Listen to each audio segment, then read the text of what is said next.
मध्य प्रदेश स्थापना दिवस के मौके पर अभ्युदय मध्य प्रदेश थीम पर 3 दिवसीय विक्रम महोत्सव का भव्य शुभारंभ मुख्यमंत्री डॉक्टर मोहन यादव ने किया, जहां परंपरा, तकनीक और संगीत का संगम देखने को मिला।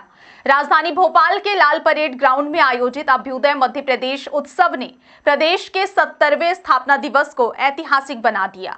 मुख्यमंत्री डॉक्टर मोहन यादव की अध्यक्षता में केंद्रीय मंत्री राम मोहन नायडू और अर्जुन राम मेघवाल की उपस्थिति में उत्सव का शुभारंभ हुआ।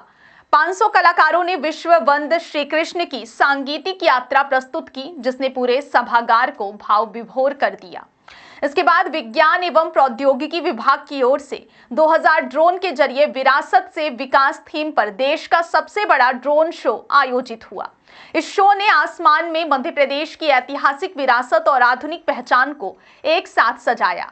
ड्रोन शो ने तकनीक और परंपरा का ऐसा मेल दिखाया, जिसे देखने पहुंचे हजारों लोगों ने खड़े होकर तालियां बजाई।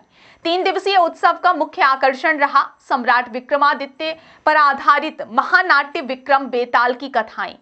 150 कलाकारों, जीवंत रथों और एलईडी ग्राफिक्स के साथ इस नाटक ने सम्राट विक्रमादित्य की वीरता, न्यायप्रियता और नीति की कहानियों को जीवंत कर दिया। निर्देशक के अनुसार यह नाटक युवाओं को नेतृत्व और नैतिकता का संदेश देता है। सांस्कृतिक रंगों के बीच जुबिन नौटियाल, हंसराज रघुवंशी और स्नेहा शंकर ने अपनी शानदार प्रस्तुतियों से समा बांध दिया।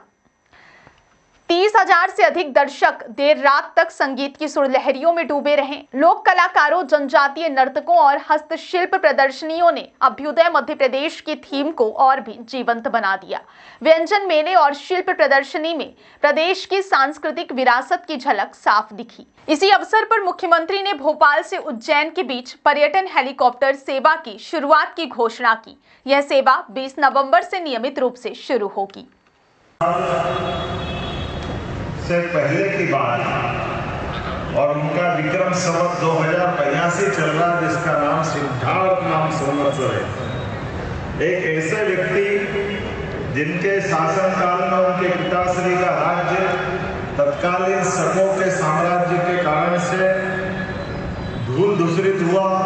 पूरा देश, उस समय का सांस्कृतिक भारत जो अफगानिस्तान से वर्तमान के पूरे हिंदुस्तान, पाकिस्तान, बांग्लादेश, भूटान, बर्मा, नेपाल, ये हमारा दक्षिण एशिया का अधिकांश हिस्सा से लगा करके वर्तमान के अरब के कई देशों तक था।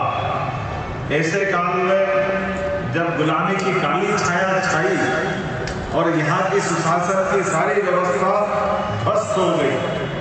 हमारे देश ने कभी ऐसे आक्रांता नहीं देखे, इतने निर्दयी क्रूर शासक नहीं देखे। यहाँ तो धर्म की ध्वजा धारण करने वाले विविध प्रकार के अलग अलग कामों से लगे हुए देशवासी अपने अपने सुख आनंद वैभव के साथ अपनी उस धर्म आधारित जीवन पद्धति के आधार पर दुनिया के अंदर अलग प्रकार से जाने जाते हैं। लेकिन ये क्रूर शासकों के आने के बाद पूरा देश गुलामी की जंजीरों में जकड़ा गया।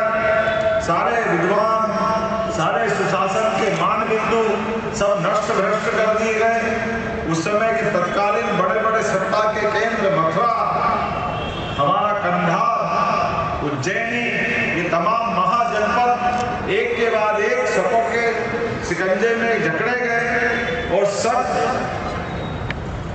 सुदूर यूरोप के पास से अपनी धीरे धीरे आखिरी आरंभ आते हुए उज्जैन तक शासन करने आए और चारों तरफ हाहाकार, लूट, डकैती, तमाम प्रकार के अपराध। ऐसे कुशासन के दौर में यशस्वी